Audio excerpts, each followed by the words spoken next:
वाहेगुरु जी का खालसा, वाहेगुरु जी के फतेह, सत श्री अकाल, जय भीम, जोहार। भाई साहब, मानवता चैनल देख रहे सभी दर्शकों का बहुत बहुत स्वागत है। मैं हूं जगदीश सिंह सतनामी। आज हमारे साथ बहुत सारे मेहमान जुड़ने वाले थे, लेकिन कुछ कारणवश हमारे साथ दो मेहमान, तीन मेहमान जुड़े हैं। हमारे साथ उत्तर प्रदेश नोएडा से पूर्व डीजीपी ब्रजेंद्र सिंह साहब जुड़ गए हैं। बहुत बहुत स्वागत है ब्रजेंद्र सिंह साहब आज के इस खास प्रोग्राम में। और आपके जो मित्र हैं उनका भी हम अभिवादन करते हैं आज के इस प्रोग्राम में। हमारे साथ धनी प्रसाद निषाद साहब जुड़ गए हैं, पहली बार हमारे चैनल में जुड़े हैं। बहुत बहुत स्वागत है। जय भीम, नमो बुद्धाय। धन्यवाद। ओके। हम आज खास मुद्दे को लेकर, खास विषय को लेकर कल हाजिर होने वाले, कल किसी कारणवश हम लोग जूम मीटिंग नहीं कर पाए, और एक जूम मीटिंग था उसमें ब्रजेंद्र सिंह साहब बिजी थे। और कल गुरु पूर्णिमा थी, जो गौतम बुद्ध के जो विचार थे वो दुनिया के अंदर में इसी दिन ही प्रकाशमान हुआ। और हम सब लोगों के जीवन में, बहुसंख्यक समाज के जीवन में, मानवतावादी सोच रखने वाले लोगों के जीवन में एक नए प्रकाश के पुंज के रूप में ऐसे महामानव का विचार हम लोगों के सामने गुरु पूर्णिमा के दिन हमें देखने और सुनने को मिला। और हमारे परिवार में एक नई जिंदगी, नई रोशनी प्राप्त हुई। इस विषय पर हम गुरु पूर्णिमा के विषय पर विस्तार से आज बात करेंगे, और बारी बारी से हमारे मेहमानों से भी हम विचार लेंगे, और दर्शकों से चाहेंगे कि इस कार्यक्रम को आप पूरी गंभीरता से और संजीदा से हमारे जो एक्सपर्ट लोगों के विचार को जरूर सुने। तो मैं यही गुजारिश करूंगा कि आज के इस कार्यक्रम को शुरू करने से पहले उत्तर प्रदेश जैसे बड़े राज्य में लंबे समय तक प्रशासनिक सेवा में रहे पूर्व आईपीएस अधिकारी ब्रजेंद्र सिंह साहब का हम स्वागत करते हुए गुरु पूर्णिमा के खास मकसद को लेकर विस्तार से हम आज ज्यादा से ज्यादा उन्हीं को सुनने की कोशिश करेंगे, और भी मेहमानों को सुनने की कोशिश करेंगे। मैं प्रथम वक्तव्य के रूप में ब्रजेंद्र सिंह साहब से चाहूंगा कि गुरु पूर्णिमा की खास महत्व को हमारे दर्शकों तक विस्तार से बताने की कोशिश करें, क्योंकि इस गुरु पूर्णिमा को लोगों ने डाइवर्ट भी किया है, कई ढंग से डाइवर्ट किया है। तो इस पर भी आप प्रकाश डालें। ब्रजेंद्र सिंह साहब, बहुत स्वागत। बहुत बहुत धन्यवाद जगदीश जी। आपने बड़ा महत्वपूर्ण विषय आज का रखा है, और ये इतना महत्वपूर्ण विषय है कि ये हमको हमारी जड़ों तक पहुंचा सकता है। हमारे सबसे बड़े हमारे समाज का दुर्भाग्य है कि जो घोटाले हुए हैं, उन घोटालों में इतिहास का घोटाला सबसे ज्यादा बड़ा घोटाला है। हमारे इतिहास को नष्ट किया गया। जो समतावादी संस्कृति है देश की, जिसे कि श्रमण संस्कृति कहते हैं, उसके इतिहास पूरी तरह से नष्ट किया गया। उसके शिक्षा केंद्रों को नष्ट किया गया, उसकी संस्कृति को नष्ट किया गया। नतीजा ये है कि जिन लोगों के की जड़ें इस संस्कृति में जो जुड़े हुए हैं, उनको ये पता ही नहीं है कि आज ये हमारा कितना बड़ा महत्वपूर्ण त्योहार है, जिसको कि हम गुरु पूर्णिमा कह रहे हैं। ये आषाढ़ी पूर्णिमा के नाम से दुनिया जानती है, इसको विश्व जानता है। और ये इसलिए महत्वपूर्ण है कि भगवान बुद्ध ने तपस्या करने के बाद, लौटने के बाद वो बनारस लौटे, और बनारस बौद्धिक केंद्र था, धर्म का केंद्र था। वहां आकर के उन्होंने अपने संदेश का बिगुल बजाया, और वहां इस धर्म की नींव रखी सारनाथ में। तो ये जो बौद्ध धर्म है, जिसे भगवान बुद्ध 28 में बुद्ध माने जाते हैं, वर्धमान महावीर 24 में तीर्थंकर माने जाते हैं, यानी 28 में उस परंपरा में 28 में बुद्ध हैं। वो परंपरा इतनी पुरानी है, लेकिन आज हमको ये समझाया जाता है कि ये भगवान बुद्ध क्षत्रिय थे, ये इस परिवार में पैदा हुए। तो ये बताया जाता है कि हिंदू धर्म से ही ये निकले हैं। श्रमण संस्कृति जातिवाद को जब मान्यता ही नहीं देती, तो आप उनको क्षत्रिय और ब्राह्मण और शूद्र कैसे घोषित कर सकते हैं। फिर ये बताया जाता है कि ये ब्रात्य क्षत्रिय थे। अब ब्रात्य कौन थे? जो आर्यों के शत्रु थे, जो कि जिन्हें कि राक्षस कहा है। तो अब ब्रात्य क्षत्रिय हैं वो जो कि ब्राह्मणों से अपने संस्कार नहीं कराते। तो इसलिए आज जब कल लगातार सुबह से ही चल रहा था विष्णु चालीसा, गुरु पूर्णिमा, विष्णु सहस्त्र नाम, शिव का चल रहा था, तो ये बताया जा रहा था कि गुरु का संबंध इस तथाकथित हिंदू परंपरा से है, जबकि सही बात यह है कि इसका मूल, इसको आषाढ़ी पूर्णिमा कहते हैं। और ये इस दिन भगवान बुद्ध ने अपना पहला संदेश पंचवर्गीय भिक्षुओं को सारनाथ में दिया था। और जो उन्होंने जिस श्रमण संस्कृति का बिगुल उन्होंने बजाया, उद्घोष किया, उस संस्कृति को, वो संस्कृति है जिसके कारण भारतवर्ष को आज सम्मान की दृष्टि से देखा जाता है। सारी दुनिया उस महान व्यक्तित्व को, तथागत बुद्ध के व्यक्तित्व को मानती है, और भारत की संस्कृति को अंतर्राष्ट्रीय संस्कृति बनाने में और इतना सम्मान देने में जिस महापुरुष का नाम है, उस महापुरुष का नाम गुरु पूर्णिमा में कोई मतलब वो लोग जिनको कि शूद्र, अति शूद्र घोषित कर दिया गया, जिन्हें अछूत घोषित कर दिया गया, उनको बेचारों को पता ही नहीं है कि इसका कितना बड़ा महत्व है। तो मैं थोड़ा सा मैं ये बताना चाहूंगा कि ये भगवान बुद्ध के से तो विशेष संबंध इसका है ही, पूरी श्रमण संस्कृति से इसका संबंध है। आज मैं सोच रहा था सावन कहते हैं, श्रावण कहते हैं, ये श्रमण संस्कृति से ही ये महीने का नाम भी बना है। ये चौमासा, आज तारीख से ये चौमासा इसी वैशाखी पूर्णिमा से शुरू, आषाढ़ी पूर्णिमा से शुरू होता है। भगवान बुद्ध का जन्म तो वैशाख में हुआ था, तो उनको लेकिन ये आषाढ़ में उन्होंने अपने जीवन का जो संदेश था, अपने एनलाइटनमेंट होने के बाद जो संदेश दिया है, वो संदेश उन्होंने सारनाथ में दिया है। अब जो बौद्ध परंपरा बताती है कि भगवान बुद्ध की माता महामाया थी, उनको उनके गर्भाधान का तारीख भी यही बताई जाती है। भगवान बुद्ध ने शाक्य वंश से पैदा हुए, उन्होंने इसको भारतवर्ष को मध्य द्वीप कहा जाता है। इसको जो भारत में, इसको कभी हिंदुस्तान वगैरह कभी नहीं कहा गया। और इस परंपरा को भगवान बुद्ध ने भक्ति से भी जोड़ा, ज्ञान से भी जोड़ा, चरित्र से जोड़ा। जब हम कहते हैं बुद्धम शरणम गच्छामि, वो किसी व्यक्ति की पूजा नहीं है, वो एनलाइटेंड आदमी जो कोई भी हो सकता है।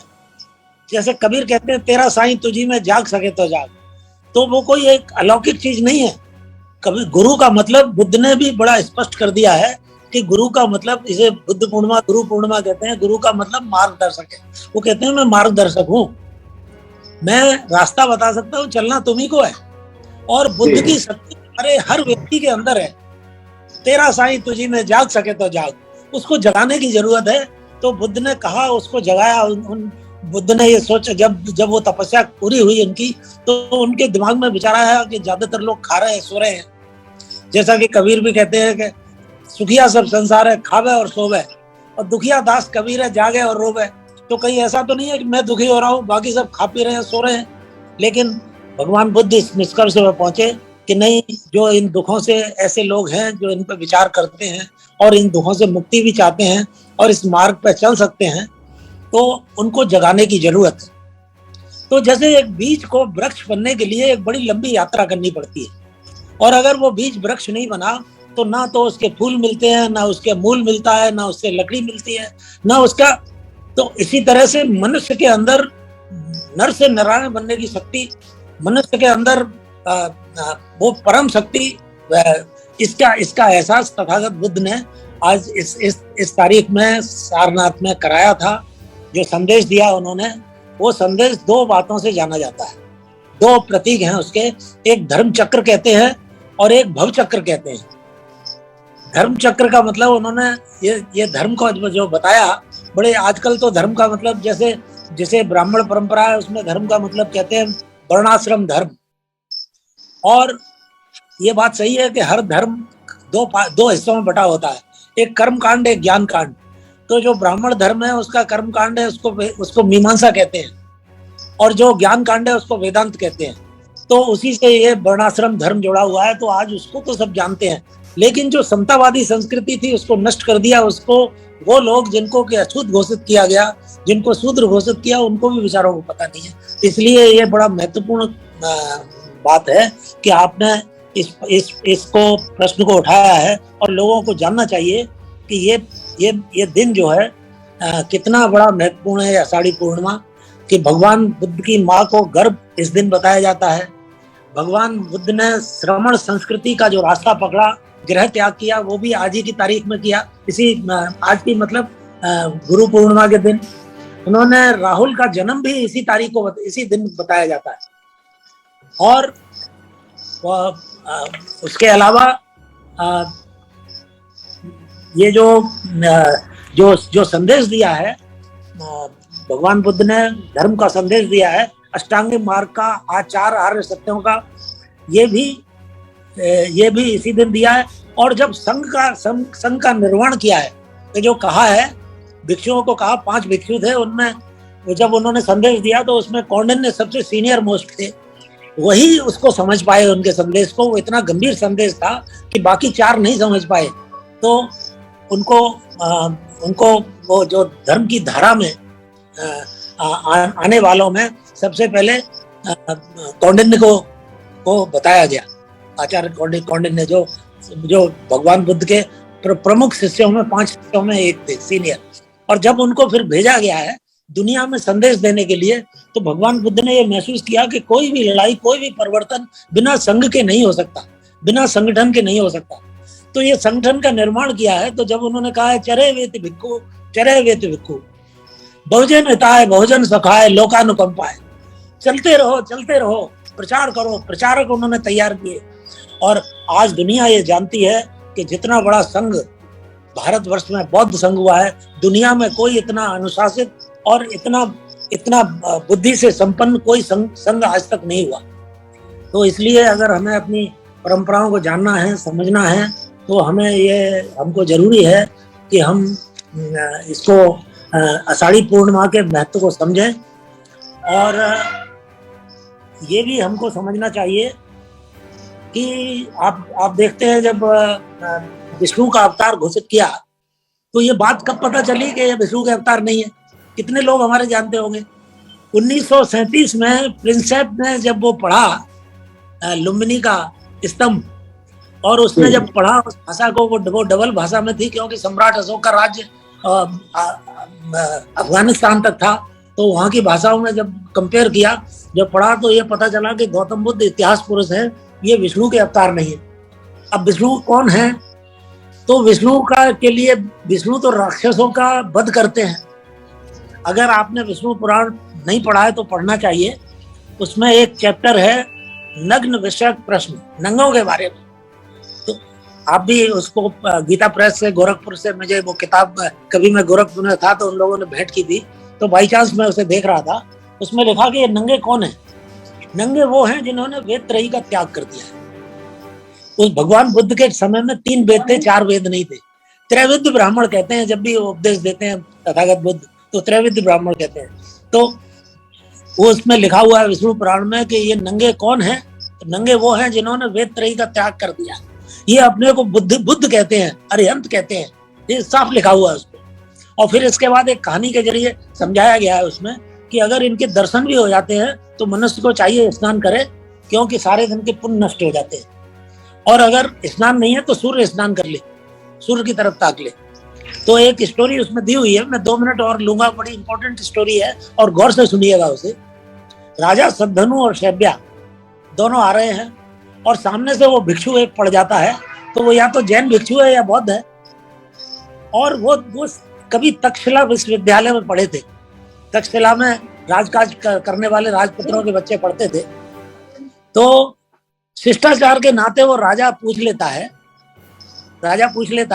हालचाल पूछ लेता है, लेकिन रानी सूर्य स्नान करती है तुरंत। वो जानती है कि ये पापी से बात कर रहे हैं। तो परिणाम ये होता है कि फिर राजा का जन्म होता है आपके मध्य प्रदेश में, जहाँ वो जो सम्राट अशोक का स्तूप है, कौन सा स्तूप है,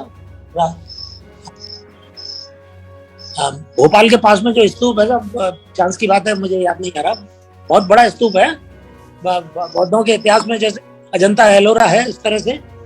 तो वहाँ सम्राट अशोक वहाँ कभी सूबेदार हुआ करता था। तो वो एक पिल्ले के रूप में, कुत्ते के रूप में जन्म लेता है राजा, क्योंकि उसने वो पाप किया था कि उससे बात कर ली थी अरिहंत से। और वो रानी काशी राज की कन्या होती है, और उस पुण्य के प्रताप से उसको ये भी याद आ जाता है कि मेरा पति वह स्वान योनि में उसकी सड़कों पर घूम रहा है। मध्य प्रदेश में साहब, भोपाल के पास ही है वो जगह। तो आई थिंक रांची। हाँ, रांची के स्तूप।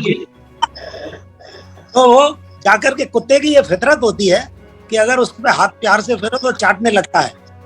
तो वो कहती है, हे प्राणनाथ, जरा स्मरण करो, आप इतने चाटुकार क्यों हो गए? आपने उस पापी से संभाषण किया था। तो इसके बाद फिर वो स्वान योनि के बाद में वो भेड़िए का जन्म लेता है, फिर लास्ट में 4-5वें बार में वो मोर का जन्म लेता है, तब कहीं मुक्त होता है।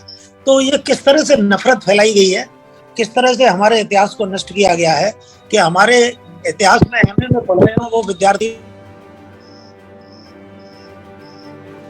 सर आवाज सर, विजेंद्र सिंह साहब आपकी आवाज अभी आ रही है? आवाज जी, आवाज आ रही है? हाँ।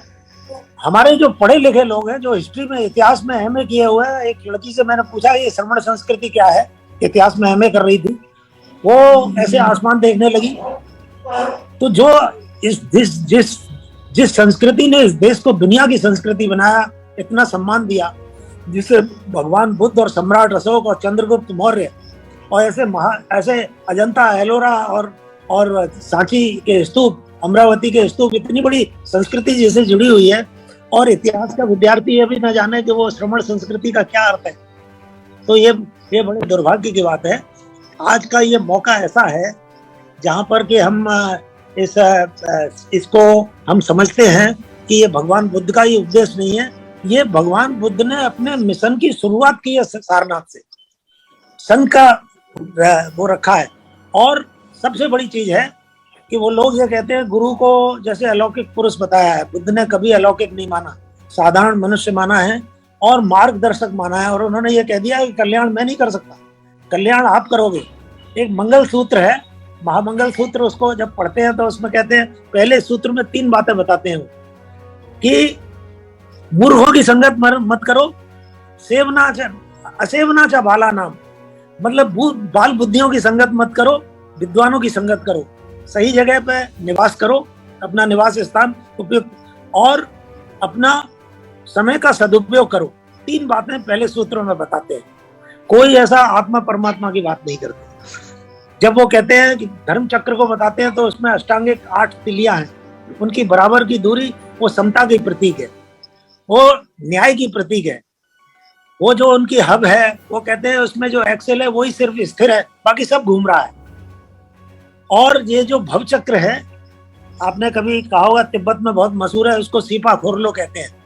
वो भव चक्र में प्रतीत्य समुत्पाद, जो भगवान बुद्ध ने कहा कि जिसने प्रतीत्य समुत्पाद को समझ लिया उसने धर्म को समझ लिया।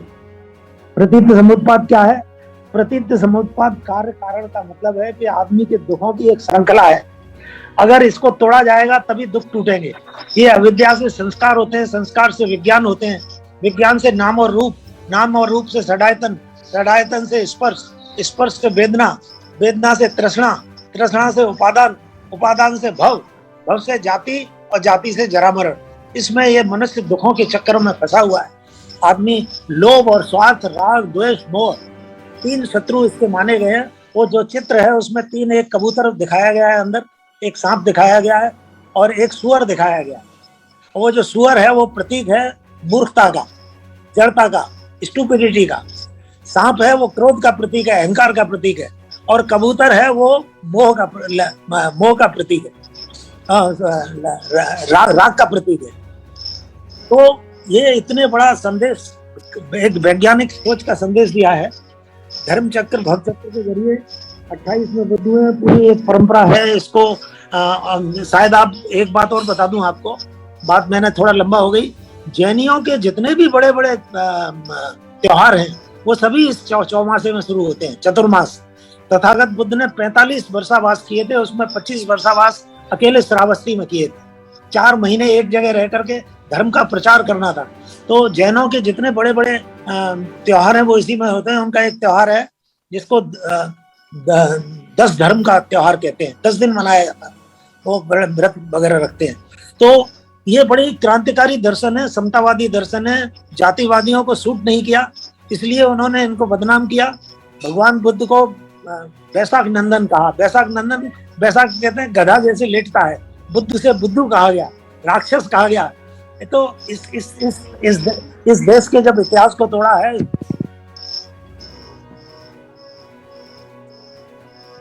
इतिहास को भुला देते हैं, इतिहास उनको रद्दी की टोकरी में फेंक देता है। तो हमने इतिहास अपना नहीं भुलाया, हमारे दुश्मनों ने हमारे इतिहास को नष्ट किया है। अगर अंग्रेजों की या यूरोपियंस की जो वैज्ञानिक सोच के साथ अगर वो ना आए होते तो ये हमारे इतिहास का पुनर्निर्माण नहीं हुआ होता। एक बहुत बड़ी वेराइटी की किताब आई है, एक इटली का बहुत बड़ा स्कॉलर है, उसने इसको करीब 600 पेज में वो किताब है कि डाउनफॉल बुद्धिज्म का कैसे हुआ है, उसमें दिया हुआ है। अब ये काम जब ही संभव है जबकि हम कैडर करते हैं और लोगों को, अपने नौजवानों को बताते हैं, वरना जब आरएसएस वाला कहता है कि हम पहले समझाते हैं सीधे सीधे, नहीं समझता है तो हम उसको दिग्भ्रमित करते हैं, कंफ्यूज करते हैं। कंफ्यूज नहीं होता है तो हम उसे बदनाम करते हैं, और जब बदनाम हो जाता है तो अलग थलग पड़ जाता है तो फिर हम उस पर अटैक करते हैं। तो आप ये बताइए, मैंने उनसे पूछा कि महोदय, जो पढ़ेगा, पढ़ने लिखने आपने नहीं दिया तो बिना अनपढ़ गंवार आदमी तो वैसे ही कंफ्यूज रहता है, आपको क्या जरूरत है उसको कंफ्यूज करने की। तो आपने शिक्षा को रोक दिया, ये सबसे बड़ा हिंसा की है। भगवान बुद्ध ने ये कहा है कि ये जो जातिवाद है ये सामूहिक हिंसा है, एक व्यक्ति की हत्या कर सकता है, लेकिन ये करोड़ों करोड़ लोगों के साथ हिंसा है, इसलिए सबसे बड़ा अधर्म है, जिसे इन्होंने वर्णाश्रम धर्म कहा है, बुद्ध ने, भगवान महावीर ने उसे सबसे बड़ा अधर्म कहा है। तो अगर हमको ये सब चीजें अगर जानेंगे तो हमारा आत्मबल पैदा होगा, और हमको ये भी मान लेना चाहिए कि ये नष्ट हमने नहीं किया है, हमारी लापरवाही से नहीं, ये षड्यंत्रों के तहत ये हमारे इतिहास को और हमारी संस्कृति को नष्ट किया गया है। और आज यूरोप में जो रैशनलिज्म है, जिसे बामसेफ कहती है कि बुद्धिवाद होना चाहिए, वो बुद्धिवाद हमारा, ये यूरोपियंस के आने से यहाँ पर पूरा रिसर्च हुई है। आपको सबसे बड़ा ताज्जुब होगा कि एक लंदन का एक मोची, जो कि पादरी भी था, चर्च में जूते भी बनाता था, उसका नाम विलियम कैरी था। वो उसने करीब 40 भाषाओं में बाइबल का ट्रांसलेशन किया, और बंगालियों की ग्रामर उसने लिखी है। जिन बंगालियों को इतना गर्व है अपने ऊपर, मराठी ग्रामर लिखी है। वो प्रोफेसर रहा बंगाल में, आज उसका कोई नाम नहीं जानता। राजा राममोहन राय का सब नाम बताते हैं, लेकिन सती के ऊपर जितना भी डाटा है सब उसने कलेक्ट करके पार्लियामेंट में भेजा था। इसलिए हमें इतिहास को अपने को जानना चाहिए, परंपराओं को जाननी चाहिए, प्रगति को जानना चाहिए, तभी हम एक हो सकते हैं। वरना ये जातियां, 3,300 मजदूरों की जातियां, 3,700 किसानों की जातियां, रोटी बेटी के उनके संबंध नहीं होते, आप एक होंगे कैसे? आप इनको कैसे काटेंगे? कार्ल मार्क्स तो सफल हो गए ये कहने हैं कि दुनिया के मजदूरों एक हो जाओ। यहाँ मजदूर तो एक दूसरे से नफरत करता है। तो एक बाबा साहब ने इसीलिए 20 साल इंतजार किया, और तब उन्होंने धर्म परिवर्तन किया। और धर्म परिवर्तन आप जानते हैं, इनका बुखार आ जाता है आज भी धर्म परिवर्तन का नाम सुन करके। अगर एक ईसाई धर्म परिवर्तन कर देता है तो परेशान हो जाते हैं, मूर्छित हो जाते हैं। तो इसलिए अब मेरा ये कहना है कि इसको आपने बहुत इम्पोर्टेंट ये सब्जेक्ट रखा है, मैं आपको धन्यवाद देता हूँ, और इसका एक अभियान चलाया जाना चाहिए। बस मेरा इतना कहकर अपनी बात को खत्म करता हूँ। धन्यवाद जी, बहुत शुक्रिया। आज के इस महत्वपूर्ण चर्चा पर आपने आज प्रथम रूप से वक्तव्य के रूप में विस्तार से अपनी बातें रखी है। हम आपके पास फिर से लौटेंगे, तब तक हम और भी मेहमानों की प्रतिक्रिया ले लेते हैं। धनी प्रसाद निषाद जी हमारे साथ जुड़े हैं, काफी देर से गंभीरता से सुन रहे हैं। अपनी आवाज को म्यूट करें। धनी प्रसाद निषाद जी, सर अभी आपने ब्रिजेंद्र सिंह साहब की विस्तार से बातों को आपने सुना है। मैं चाहूंगा कि इस पर आप अपनी प्रतिक्रिया दें, और हमारे देखने सुनने वालों को गुरु पूर्णिमा के अवसर पर गौतम बुद्ध के जो संदेश है, धम्म संदेश है, उसको विस्तार से प्रकाश डालें। धन्यवाद सर। और आज के इस वेबिनार में उपस्थित हमारे सभी सत्कारयोग्य सम्मानित साथियों को मेरा जय भीम, जय भारत, जय संविधान। आज हमारे माननीय सत्कारयोग्य विजेंद्र सिंह ने जो बातें रखी है बहुत महत्वपूर्ण है, और हमें इस पर एक ही बात है, मेन चीज है जो आज वर्तमान सिचुएशन को देखते हुए हम हमारे देश में और हमारे समाज में, हमारे संगठनों में हम मनाते हैं, मानते नहीं हैं। हम जी। अपने महापुरुषों के जो आदर्श हैं उनको उनकी जन्मतिथि, उनके परिनिर्वाण मनाते हैं, लेकिन उनको मानते नहीं हैं, उनके चरित्र को मानते नहीं, अपने देश को मानते नहीं, उस पर हम चलते नहीं। हमारे बिखराव का कारण एक ही है कि जो कुलीन तंत्र है, जो हम सवर्ण है उनको हम कुलीन तंत्र कहते हैं। जो कुलीन तंत्र है वो अच्छी तरह जानता है कि ये भव्य रूप से मनाना जानते हैं, मानते नहीं हैं। और यही कारण है आज कि ये जितने देखिए पूरा विश्व में जो देश इस चीज को, बौद्धिज्म को अपनाया, उनके आदर्श को, उनको ज्ञान को अपनाया, आज पूरे विश्व में वो चमकता सितारा है।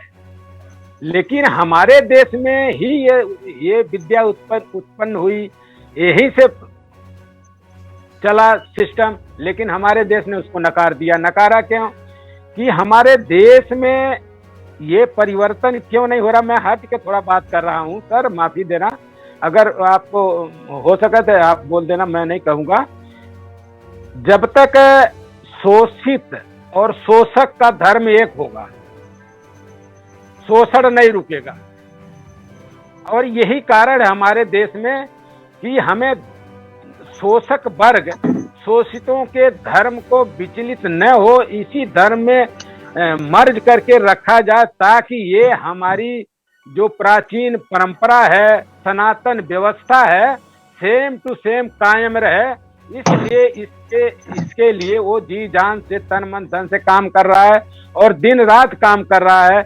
लेकिन हमारे लोग जो हैं ये उनका भजन कीर्तन करने में मस्त हैं। किसके? हमारे महापुरुषों के। तो उसने जितने हमारे महापुरुष हैं सभी का उसने ब्राह्मणीकरण किया, और जो ब्राह्मणीकरण किया उसी चीज को हमारे लोग मानते हैं। जो हकीकत में था, उनके चरित्र थे, उनके गुण थे, उनके मार्गदर्शक थे, उसको ग्रहण नहीं किया।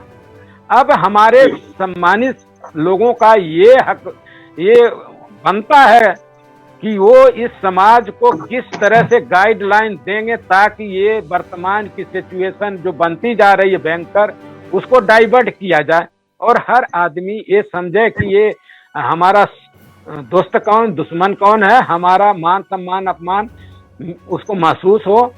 ये बहुत सी चीजें हैं। उनके दर्शन थे, लोगों ने माना नहीं। उन्होंने पूरा एकदम वैज्ञानिक दृष्टिकोण से बिल्कुल समझाया है, लेकिन हमारे लोगों ने या तो किया नहीं। जो लोगों ने उनके सिस्टम को कहते हैं, जैसे भंते बन गए, कई लोग उनके सिस्टम के अनुयायी बन गए, लेकिन वो केवल जो ब्राह्मणीकरण सिस्टम है उससे आगे हट के कोई काम नहीं करते। या तो उनके अंदर इस समाज से डर है, या न कहीं उनके अंदर कमियां हैं। तो उनके इस चीज को देखने के लिए हमारे जो सम्मानित साथी हैं, हमारे बहुत से लोग हैं जो इस सिस्टम को, माननीय विजेंद्र सिंह ने भी कहा है कि इसको प्रचारित करना चाहिए। प्रचार करने का तरीका भी क्या हो, देखिए, प्रचार करने का तरीका क्या हो, सिस्टम क्या हो, कौन ऐसी चीज हम एडॉप्ट करें कि लोगों को समझाएं। क्योंकि आज जो धर्म की अफीम है वो वर्चस्व है, उसके माइंड में पूरा कवर कर गई है। दूसरी बात उसमें घुसड़ती, जैसे कंप्यूटर है, सॉफ्टवेयर भर गया तो दूसरी मेमोरी नहीं लेगा, उसी तरह से ये समाज के लोग हो गए हैं। और वो उसको किस तरह से, कौन ऐसी चीज, ये रिसर्च वाली चीज है जो हमारे विद्वान लोग हैं उसको करें, और उस तरह से लोगों को बिल्कुल डोर टू डोर जा करके इस बात को प्रेरित करें कि ये है जिससे हमारे देश की इकोनॉमी 31% विश्व में थी, और ये विश्व गुरु था।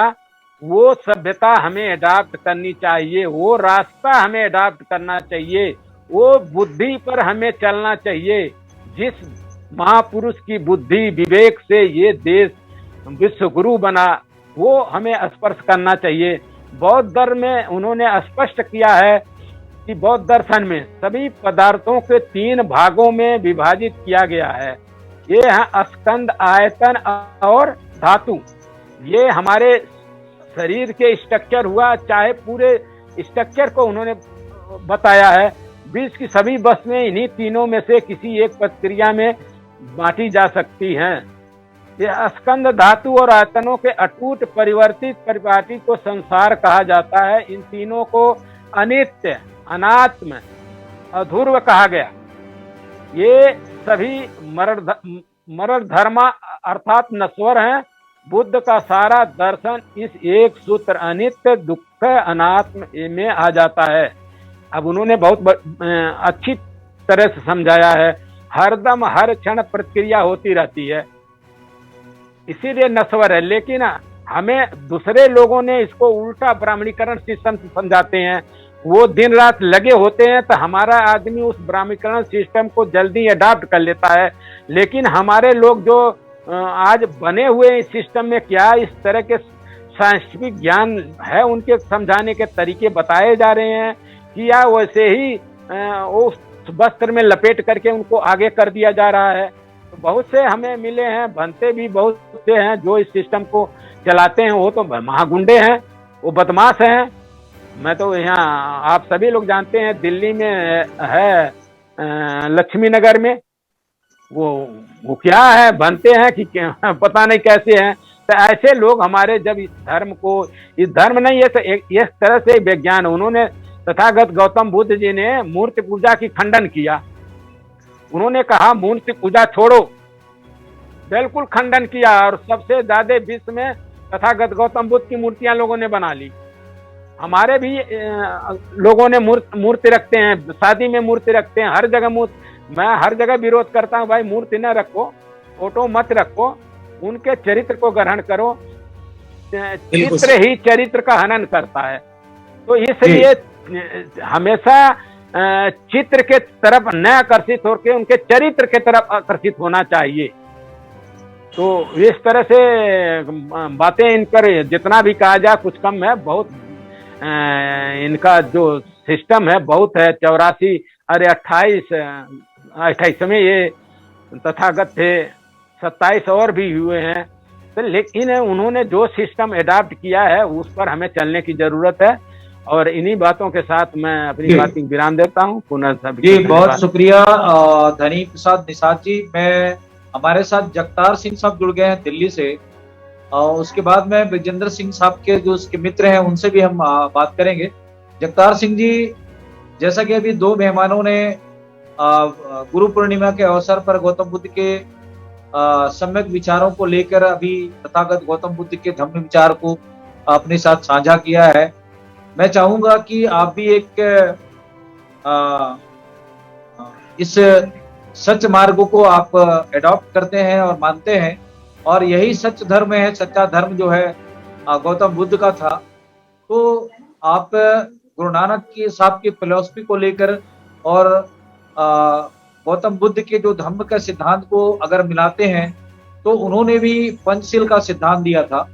और पंचशील भी सत्य के मार्ग को प्रदर्शित करने की ओर इंगित किया है। और सच्चे मार्ग में चलने वाला अनुयायी ही सच्चा मानव कहलाता है। तो उनके इस गुरु पूर्णिमा के अवसर पर आप अपने विचार साझी करें। जगतार सिंह साहब। सबसे पहले सभी को वॉइस ऑफ मानवता चैनल देखने वाले और मेरे जितने भी महानुभाव हैं, इन सभी को स्वागत। वाहिगुरु जी का खालसा, वाहिगुरु जी की फतेह। जय मूल। महात्मा बुद्ध जी की विचारधारा और सिख विचारधारा को समझने से पहले हमको दो बेसिक बुनियादी बातें समझनी पड़ेंगी। ये दोनों विचारधाराएं भारत की विचारधाराएं हैं। ये दोनों ही विचारधाराएं भारत के मूल निवासियों की विचारधाराएं हैं। ये दोनों ही विचारधाराएं स्वर्ण संस्कृति को किसी न किसी रूप से आगे बढ़ाती हैं। तीसरा और सबसे इम्पोर्टेंट, ये दोनों ही विचारधाराएं महात्मा बुद्ध का बौद्ध धर्म और गुरु नानक का सिख धर्म शिक्षा बुद्धि के विकास के ऊपर जोर देता है, एजुकेशन के ऊपर जोर देता है, ज्ञान विज्ञान के ऊपर जोर देता है। दूसरी बात, इससे पहले जो हमारे धनी प्रसाद निषाद जी ने बोली, इस बात का मैं पूरी तरह समर्थन करना चाहता हूँ।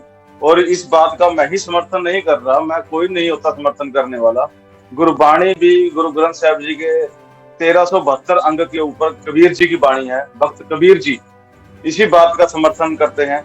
कबीर साचा सतगुर क्या करे, जो सिखा मैं चूक, अंधे एक न लागई, जो बास बजावे कूक। पूरे गुरु का, पूरे बौद्ध महापुरुषों का या पूरे सिखों के गुरु का होने का तब तक कोई मतलब नहीं है जब तक हम उनके अनुयायी, उनके फॉलोअर्स, उनके सिख उनकी बातों का अनुसरण नहीं करते, उनकी बातों के ऊपर चलते नहीं, उनकी बातों का ग्रहण नहीं करते। मूर्ति पूजा कर कर अगर हम गुरु नानक को आज में पूज रहे हैं, मूर्ति पूजा करके अगर हम महात्मा बुद्ध जी को आज की तारीख में पूज रहे हैं, तो हम उनका एक तरीके से अपमान कर रहे हैं। हम उनकी आइडियोलॉजी पे नहीं जा रहे। उनकी आइडियोलॉजी किताबों में है, उनकी आइडियोलॉजी ज्ञान के अंदर है, उनकी आइडियोलॉजी मूर्ति पूजा में बिल्कुल भी नहीं है। महात्मा बुद्ध जी, गुरु नानक जी, यहाँ तक कि हमारे डॉक्टर अंबेडकर जी की भी जो आजकल जगह जगह मूर्तियां लगा के मूर्तियां पूजन का चलन हो गया है, वह भी हमारी मूल विचारधारा के बिल्कुल खिलाफ है। यही नहीं, नेम और गेम की विचारधारा को आप समझो, उसकी साजिश को समझो। डॉक्टर अंबेडकर जी के पास डॉक्टर अंबेडकर की डिग्रियां थी, किसी महंत से, किसी बाबा की डिग्री नहीं थी। जब हम उन्हें डॉक्टर अंबेडकर जी की जगह बाबा अंबेडकर जी बोलते हैं, बेशक से हमारे दिल में कहीं ना कहीं उनके लिए सम्मान है, पर हमारे को यह भी बात माननी पड़ेगी कि नेम इज गेम की पॉलिटिक्स के अंदर हम उलझ जाते हैं। हम उनको एज ए बाबाओं, महंतों की तरह सम्मान देना शुरू कर देते हैं। हमारे लिए बहुत जरूरी है अपने महापुरुषों के कहे अनुसार उनका जो ज्ञान, सच्चा ज्ञान है, वो हम खुद ही पढ़ें। जब हम खुद उनका लिखा हुआ लिटरेचर ज्ञान खुद पढ़ेंगे, बेशक से वो गुरु नानक जी हों, महात्मा बुद्ध जी हों या हमारे डॉक्टर अंबेडकर जी, जब हम सीधा उनकी किताबों से उनका ज्ञान पढ़ेंगे तो हम सीधा उनके साथ जुड़ेंगे। बीच में जो एजेंट किस्म के लोग आ जाते हैं, वो संबंध बीच में नहीं जुड़ता, क्योंकि जो एजेंट है वो एक रेजिस्टेंस का काम करते हैं, विचारधारा को गोल घुमाने का काम करते हैं। कोई भी आदमी प्रॉपर किसी महापुरुष की विचारधारा को 101%, खासतौर से जो स्थापित हो जाते हैं किसी महंतों में, किसी डेरों में, किसी संस्थान में, वह किसी महापुरुष की विचारधारा को, जो उसकी विचारधारा की असली धार है, उसको सार्वजनिक रूप से नहीं प्रचार कर सकते। उनकी कुछ ना कुछ मजबूरियां हो जाती हैं। जैसे हमारे गुरु नानक जी की, गुरु गोबिंद सिंह जी की विचारधारा है, वह विचारधारा तो नीचा अंदर नीच जात, नीची हूं अत नीच, नानक तिनके संग साथ वड्या सो क्या रीस। जिथे नीच संभाली है ना, तिथे नदर तेरी बख्शीश। क्या आज की डेट में किसी महंत में, किसी गुरुद्वारे के किसी संस्थान में इस विचारधारा के ऊपर काम किया जा रहा है? नहीं। स्थापित धीर सरकार के प्रभाव में आके इस तरह की विचारधारा को कभी भी विकसित नहीं कर सकती। इसलिए बेशक से हमने महात्मा बुद्ध जी को फॉलो करना है या डॉक्टर अंबेडकर जी को फॉलो करना है या गुरु नानक जी को फॉलो करना है, तो हम बीच में किसी भी एजेंट को, संत महात्मा को ना लेके आके डायरेक्ट उनसे जुड़े, डायरेक्ट उनकी किताबें, उनका साहित्य, उनका लिटरेचर खुद पढ़ें। तो यही मैं समझता हूँ कि आज के समय में बुद्ध पूर्णिमा को सही संदर्भ में अगर हम अपने समाज तक पहुंचा सकें, तो उसका यही है कि मूर्ति पूजा से बाहर निकलकर हमको उनके लिटरेचर, उनके साहित्य बेशक से कम पढ़ें, एक अक्षर पढ़ें, इस चीज से कोई मतलब नहीं रखता, क्योंकि झूठ का बेशक से ढेर गुबार लगा हो, सच की एक चिंगारी उसको अगर सही मायने में आपके पास है, वो फूंक के जला के राख कर देगी। तो बेशक से आप बिल्कुल थोड़ा सा पढ़ें, आप खुद पढ़ें, खुद समझें उनको, क्योंकि गुरु नानक की थ्योरी भी हमारे को तेज और प्रचंड खालसा प्रकट करने के लिए कहती है, करारा खालसा प्रकट करने के लिए कहती है। मेरा आज यही क्वेश्चन है, वो कहाँ गया करारापन? तो वही महात्मा बुद्ध जी की थ्योरी है। तो इस चीज के लिए मैं ज्यादा अपनी बात को लंबा ना करता हुआ, इन चीजों में कोई फर्क नहीं है। मैं एक बात और कहना चाहूंगा, महात्मा बुद्ध की थ्योरी और गुरु नानक की थ्योरी, एक बुद्धि के विकास का अपनी भाषा में बुद्ध बनने के लिए कहता है और एक अपनी भाषा में शिक्षा ग्रहण करने के लिए, शिक्षित होने के लिए, सिख बनने के लिए कहता है। इन दोनों के बेस के अंदर भी कोई अंतर नहीं है। अगर कोई अंतर दिखाई देता है, किसी को किसी भी तरीके का कोई अंतर लगता है, तो वह अंतर है वक्त, काल, समय, परिस्थिति और समाज का अंतर है, वो महापुरुषों का अंतर नहीं है। जब समाज जिस लेवल पे खड़ा होता है तो महापुरुष आके उसी लेवल की बात करता है। जब समाज एक बहुत ही डाउन लेवल के अंदर है तो महापुरुष उस समाज को बहुत ही हाई फाई और बहुत ही वैज्ञानिक, बहुत ही साइंटिफिक या फिर ब्रह्मांड की बातें नहीं करेगा, वो उसको विद्वान को बहुत नीचे उतर के बात करनी पड़ेगी।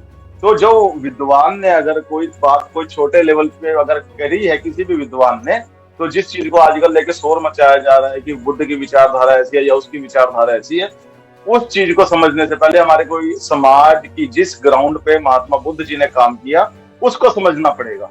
क्योंकि महात्मा बुद्ध जी चाहे अपने अंदर जितना मर्जी ज्ञान लेके बैठे हों, वह वही ज्ञान संसार के सामने लेके आएंगे जिसको समझने लायक संसार होगा।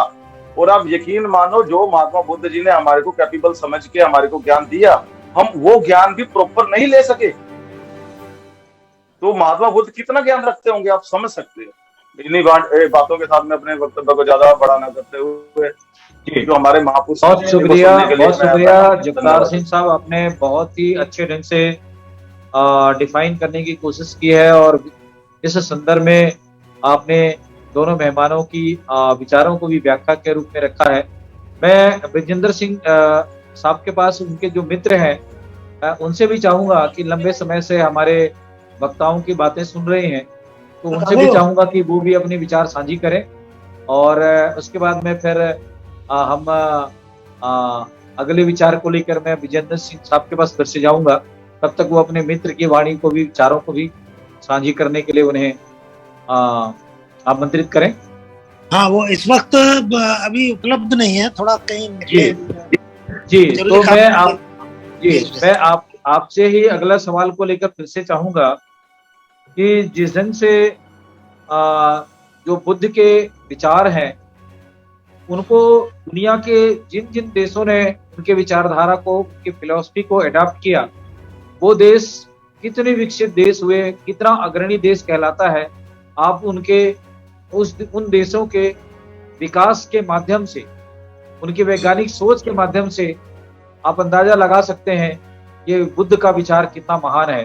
तो मैं इस पर ब्रिजेंद्र सिंह साहब का टिप्पणी चाहूंगा कि भारत की धरती पर बुद्ध का जन्म हुआ, लेकिन भारत में उनके विचारों को, उनके साइंटिफिक विचारों को लोगों ने एक तरफ से दफनाने का काम किया और यही कारण है कि आज भारत का जो विकास की दृष्टि को अगर सोचें वैश्विक स्तर पर, तो कहीं न कहीं हमें एक अंतर नजर आता है। इस पर मैं ब्रिजेंद्र साहब के विचारों को जानना चाहूंगा कि बुद्ध के विचार तमाम देशों में मेरे ख्याल से 80 से 85 देशों में फैल गया है, लेकिन भारत में उनका जो विचार है उनको कहीं ना कहीं दबाने का प्रयास किया गया है। तो मैं आपसे फिर से इस पर एक सकारात्मक विचार को लेकर आपसे आमंत्रित करूंगा कि दोबारा इस पर अपनी टिप्पणी दें। हाँ, देखिए, मुझे सबसे बड़ी खुशी इस बात की हुई है जो बड़े बड़े मतलब की बातें जगतार सिंह जी ने और धनी प्रसाद साहब ने कही, और उस तरफ हमारा जो आपने जो बात कही है उसमें वो जवाब भी मिलता है कि कोई भी डाउनफॉल धर्म का किसी का भी जब होता है जब वो कर्म कांडों में उलझ जाता है जाते, लेकिन कर्म कांडों के भी नहीं चलता। भगवान बुद्ध ने मूर्ति पूजा के बारे में इतनी सही बात, सटीक बात कही है, और सिख और बुद्ध धर्म के को जिस नजरिए से देखा है वो बड़ा स्वस्थ दृष्टि है। भगवान बुद्ध ने ये कहा था कि मेरा पुतला बना करके पूजने मत लगना, मेरे अगर पूजा करनी है मेरे विचारों की पूजा करना, जो संदेश दिया है उसको ठीक से समझना, उस प्रतीत्य समुत्पाद को और उस धर्म चक्र को समझना, उसका अर्थ क्या है। इसीलिए करीब 500 साल तक भगवान बुद्ध की मूर्ति नहीं बनी है। ये जब चौथी संगत हुई है सम्राट कनिष्क के टाइम में, उसके बाद में जब महायान बना है तब भगवान बुद्ध की मूर्ति बनी है। मूर्ति पूजा का तथागत ने उसी तरह निषेध किया था जिस तरह इस्लाम में या सिख धर्म में या कबीर के सूफी परंपरा में बुत परस्ती का या मूर्ति पूजा का निषेध है। और ये बात भी सही है, जिसे इस्लाम में बुत परस्ती कहते हैं, ये बुद्ध से ही बना है। बुद्ध परस्ती कि वो एक मूर्ति पूजा का प्रतीक बन करके रह गया, वो एक डाउनफॉल, ये मूर्ति पूजा बहुत बड़ा कारण है मेरे ख्याल से। इसीलिए कबीर ने इसको स्वीकार करके जब कहा कि पत्थर पूजे हर मिले तो मैं पूजूं पहाड़, और जाते तो चक्की भली पीस खाए संसार। ये आटे की चक्की ठीक है इन देवी देवताओं की मूर्तियों से। ये आदमी के पतन की निशानी है। वो लोग जिनके शरीर तक जिनकी दृष्टि जाती है वो पुतले बना करके पूजते हैं, जिनकी विचारों पर दृष्टि जाती है वो शरीर से आगे जाना पड़ता है उनको। तो अगर बच्चे ऐसा काम करें, कोई गुड़िया, अगर बूढ़ी औरत कोई गुड़िया गुड्डों से खेल रही हो तो हास्यास्पद हो जाती है, लेकिन अगर बच्चे कर रहे हो तो कोई बात नहीं है, बच्चों का काम खेलना होता है।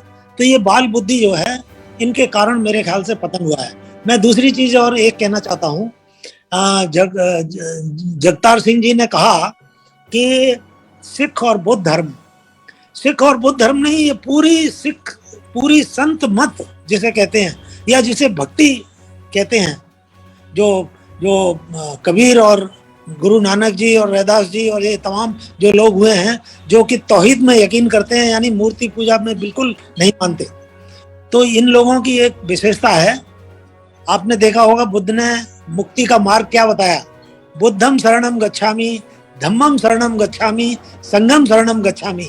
कहीं मूर्ति पुतला बना करके पूजने को नहीं कहा, बुद्धि को पूजने की, बुद्धि की बात हुई है। संगठन बनाओ, मजबूत करो, संगठन के जरिए अत्याचार से, शोषण से लड़ो और शोषण और शोषित के अर्थ को समझो। बुद्धि का, बुद्धम शरणम गच्छामि, बुद्धि का मतलब है कि शोषक के और शोषित के अर्थ को जानते हैं आप, और धर्म का मतलब है कि सत्य और न्याय के को सीधे सही अर्थों में आप समझते हैं। तो आपने देखा होगा गुरु नानक जी की परंपरा हो, रैदास जी की हो, ये जो सब परंपरा रही है, इसमें ये सूफियों से इसका ज्यादा संबंध रहा है, इस्लाम से और बौद्ध धर्म से सीधा संबंध रहा है। तो बौद्धों में जैसे कहा है बुद्ध, धर्म और संघ। मैं कबीर परिवार में हुआ हूँ, मेरे यहाँ मैंने बचपन से देखा, वहाँ कोई ऐसा नहीं है कि अभी कहते थे, वो कहते हैं सदगुरु, सतनाम, सत्संग, 3 ही मुक्ति के मार्ग हैं, यही 3 रत्न हैं जिनको समझना है। सदगुरु बुद्ध हैं, सतनाम का मतलब धर्म से है, और सत्संगत का मतलब संघ से है। तो मुक्ति का मार्ग बिल्कुल क्लियर बताया। इसको ये एक चीज हमें समझ लेनी चाहिए कि बुद्ध धर्म पहले हीनयान है, फिर महायान हुआ, फिर तंत्रयान हुआ, फिर वज्रयान हुआ, और जब गुरु नानक जी हुए हैं उससे पहले वो उसमें 84 सिद्ध हुए हैं, जिसमें कि गोरखनाथ भी हुए हैं, और ये 84 बौद्ध सिद्ध थे। और इनमें 84 सिद्धों में 50 उन कम्युनिटीज के हैं जिन्हें आप अनटचेबल या शूद्र, अति शूद्र कम्युनिटी जिन्हें कहते हैं, क्योंकि बुद्ध ने इन चीजों को माना नहीं।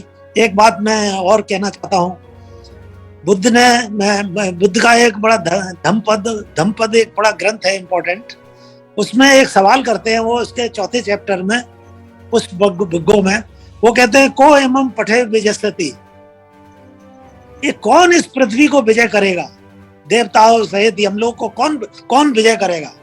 जैसे सिखों में कहते हैं, सिखों में कहते हैं राज करेगा खालसा, तो राज कौन करेगा, कौन विजय करेगा। तो जवाब उसमें लिखा है, सेको पठवे विजयति, सेखो, सिख शब्द का सीधा अर्थ है, ये पाली भाषा है, सिख पृथ्वी पर को विजय करेगा, देवताओं सहित यमलोक पर विजय करेगा। तो बुद्ध का जो संदेश है, जो धर्म का संदेश है, संघ का संदेश, इन तीनों शब्दों को ठीक से समझेगा आदमी, मेरे ख्याल से वो बुद्ध परस्त मूर्ति पूजक हो ही नहीं सकता। ये पतन की निशानी है, और इसको अगर सही मायने में क्रांति लानी है तो ये सब चीजें समझनी पड़ेंगी। मुझे बहुत खुशी हुई है कि धनी प्रसाद जी और जगतार सिंह जी ने ये कहा है। अब लास्ट में एक सेंटेंस और बोलता हूँ कि सारी दुनिया जानती है कि चीन कहाँ पहुंच गया है, सारी दुनिया जानती है कंबोडिया, थाईलैंड, बर्मा, तिब्बत, कहाँ से कहाँ पहुंच गए देश। इसके पीछे वो वैज्ञानिक सोच थी, वो कार्य कारण की पद्धति थी चीजों को समझने की। तो ये अगर प्रगति इस देश को करनी है तो उन परंपराओं को ठीक से समझना पड़ेगा। और दूसरी बात कि समता जिस समाज में नहीं होगी उसमें एकता नहीं हो सकती कभी।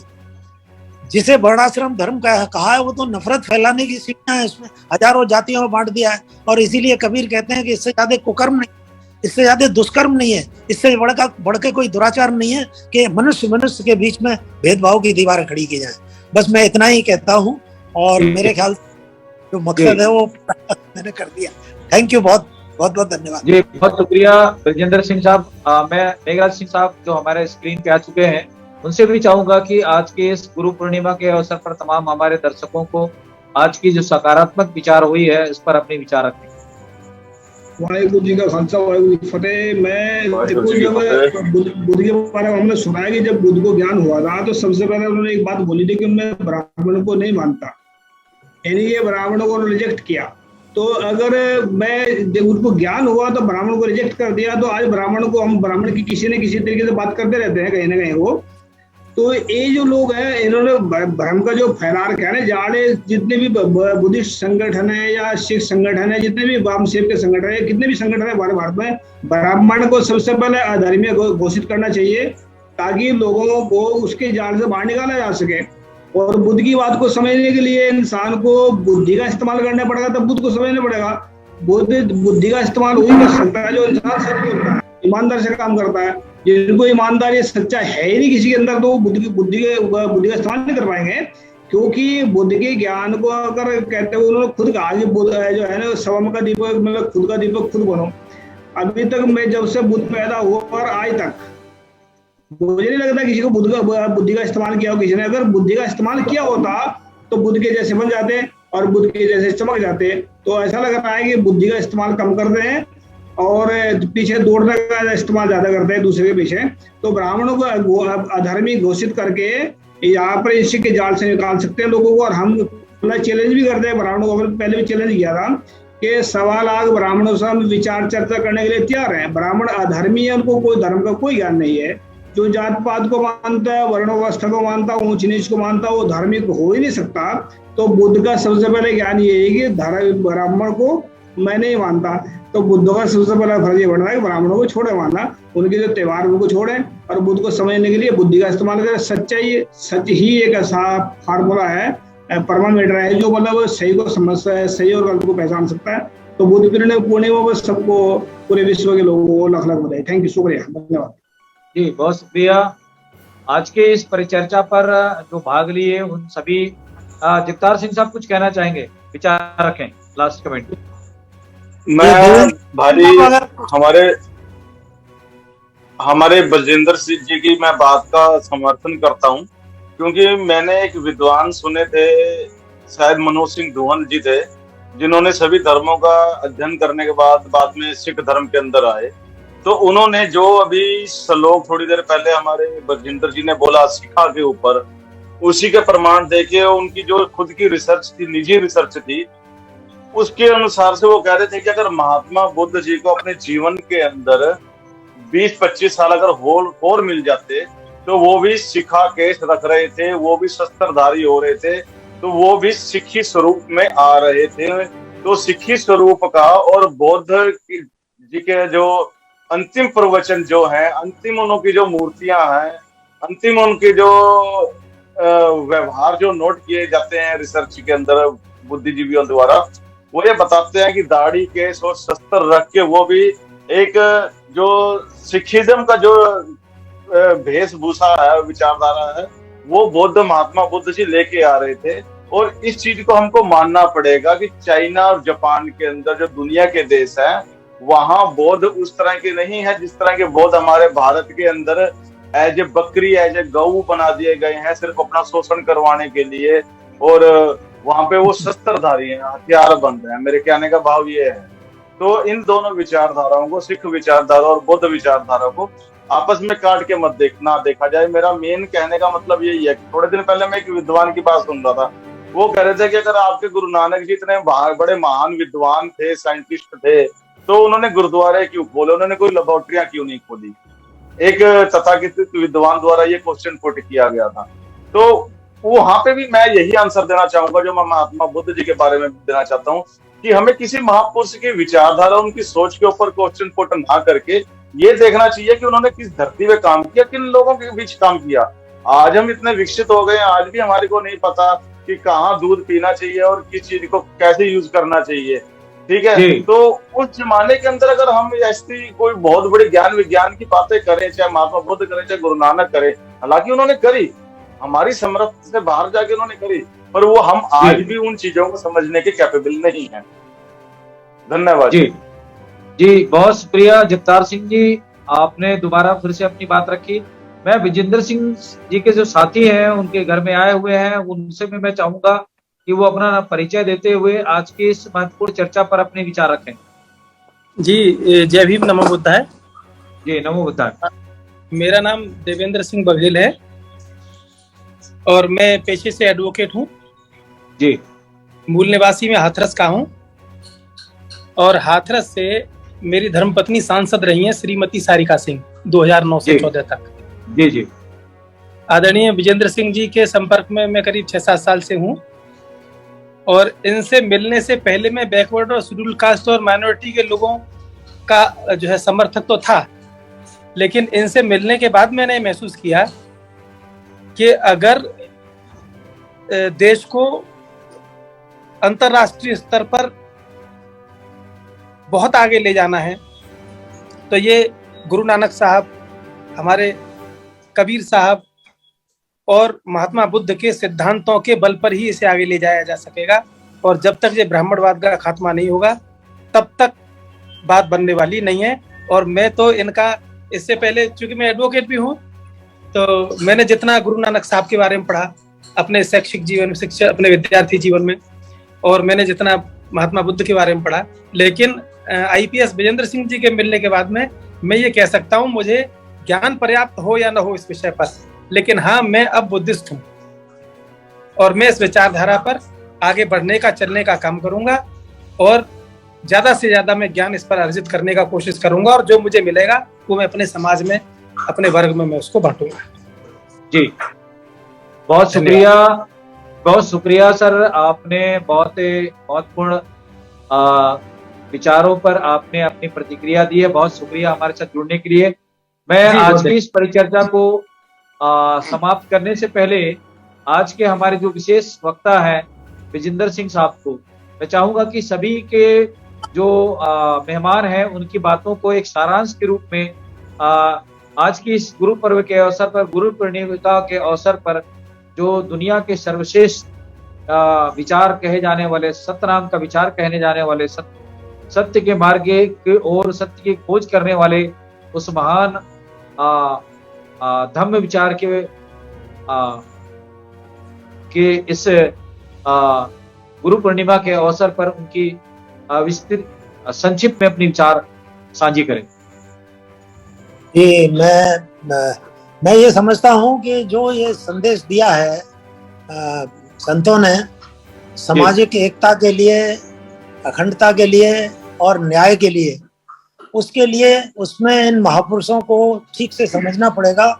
और इस भारतवर्ष में जो ये नफरत की दीवारें आज आंधियां चल रही हैं, अगर इनको हटाना है, मिटाना है, तो उस समता के लिए इन समतावादी महापुरुषों को हमें ठीक से समझना चाहिए। भगवान बुद्ध हैं, गुरु नानक जी हैं, कबीर हैं, तो और ये जितना भी तमाम एक बहुत बड़ा आंदोलन है जिसमें आप देखेंगे कि नालंदा से लेकर के तक्षशिला तक और विक्रमशिला, उड़नपुरी, इतने बड़े बड़े विश्वविद्यालय दिए जिन्होंने इतनी बड़ी अजंता एलोरा की संस्कृति दी और जिन्होंने सम्राट अशोक चंद्रगुप्त मौर्य दिए, उसी परंपरा के हम वारिस हैं। इन परंपराओं को हमें समझना चाहिए। जो हमारे इतिहास को नष्ट किया गया है उसको हम ठीक से समझ के अपने नौजवानों तक, जन जन तक पहुंचाएं। और एक सामाजिक क्रांति की इस देश को जरूरत है, तभी कोई राजनीतिक क्रांति सफल होगी। जी जी, बहुत शुक्रिया। धनी प्रसाद निषाद जी, लास्ट कमेंट में अपनी संक्षिप्त में 1 मिनट में अपनी बात रखें। हमारा समय हो चुका है, इसलिए संक्षिप्त में अपनी आज की धन्यवाद सर। मैं सभी सम्मानित साथियों को मेरा जय भीम। जो माननीय विजेंद्र सिंह ने अभी बात बोली है वो बिल्कुल सही है और हमें बिल्कुल समाज के प्रति समर्पित होकर के, एकजुट होकर के और कुछ इन महापुरुषों के आचरण को ग्रहण कर करके, यानी उनको चरित्र को ग्रहण करके ही हमें उस रास्ते को बिल्कुल चलना पड़ेगा, तभी हम इस समाज के दुख दर्द को मिटा सकेंगे। इन्हीं बातों के साथ मैं आप सभी को एक बात पुनः जय भीम, जय भारत, जय संविधान, शुभ रात्रि। जी जगतार सिंह जी, आज की इस परिचर्चा पर लास्ट कमेंट। लास्ट कमेंट में मैं गुरु ग्रंथ साहिब जी की एक और वाणी जो उनके अंग नंबर 55 के ऊपर है, गुरु पूर्णिमा के ऊपर, मेरे को उससे बढ़ गया कुछ नहीं लग रहा। बाज गुरु गुबार है, गुरु के बिना सब अंधेरा है, सब गुबार है, बिन शब्दे बूझ ना पाई। जब तक आप शब्द से नहीं जुड़ोगे, उनके ग्रंथों से, उनकी किताबों से नहीं जुड़ोगे, तब तक आप उनकी बुझारतों को समझ नहीं पाओगे, डिकोड नहीं कर पाओगे। धन्यवाद जी। वाहिगुरू जी का खालसा, वाहिगुरू जी। जी बहुत शुक्रिया सभी खास मेहमानों का, बलजिंदर सिंह साहब का, उनके जो मित्र हैं वो, उनका भी हम बहुत धन्यवाद करते हैं। धनी प्रसाद निषाद जी का, मेघराज जी का भी हम स्पेशल धन्यवाद करते हैं, क्योंकि उन्होंने आज का इस गुरु पूर्णिमा के अवसर पर उन्होंने हमें समय उपलब्ध कराया। और वैसा मानवता चैनल देख रहे सभी दर्शकों से हम गुजारिश करेंगे कि समय समय पर हमारे महत्वपूर्ण विषयों पर जो हमारी चर्चाएं और डिबेट होती है उस पर अपनी प्रतिक्रिया दें, राय दें और कमेंट करें। तो मैं आज के इस कार्यक्रम को, हमारा समय सीमा समाप्ति भी हो रहा है, तो सभी दर्शकों से मैं विदाई चाहते हुए और सभी मेहमानों से भी मैं धन्यवाद करते कि उन्होंने अपना कीमती समय देकर के आज की इस महत्वपूर्ण विषय पर, गुरु पूर्णिमा के अवसर पर आप लोगों ने अपना समय दिया। और सभी दर्शकों से मैं चाहूंगा कि गुरु पूर्णिमा की इस प्रकाश उत्सव के अवसर पर आप सभी को बहुत सारी बधाइयां पुनः, और सभी को धन्यवाद। वाहिगुरु जी का खालसा, वाहिगुरु जी के फतेह। जय भीम, जोहार, नमो बुद्धाय। जय भीम, जोहार।